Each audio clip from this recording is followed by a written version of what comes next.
Minister Williams. Good morning. Good morning, Minister Williams. How are you? I am doing very well, thank you. Very good. Glad to hear that. Welcome to today's session. I can hear and see you very well. So I think we're all set for this session.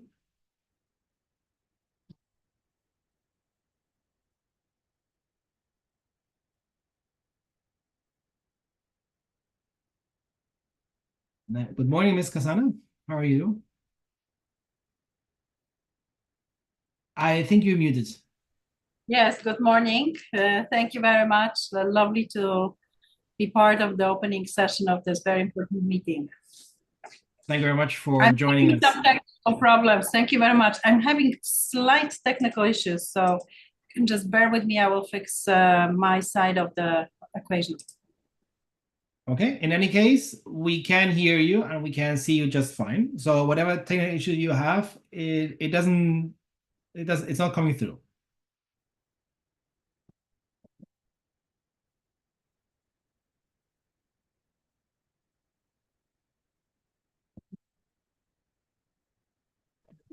Good morning again. This is the best I can do with the background.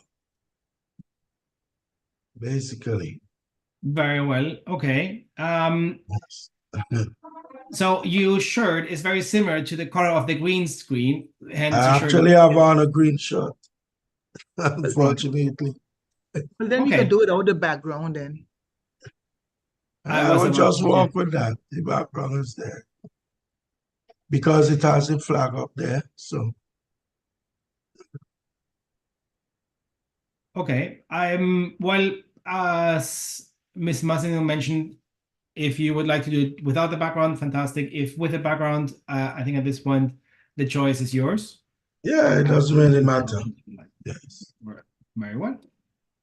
What matters is my participation.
Good morning, everyone. We will be starting shortly. We will ask everyone to please come on camera for the opening ceremony. Thank you. And good morning again. This is Renee. The live streaming is on now.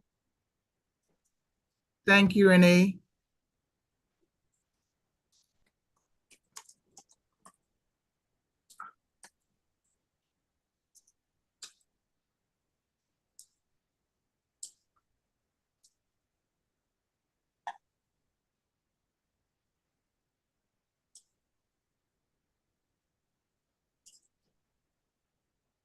Marcel, we may begin.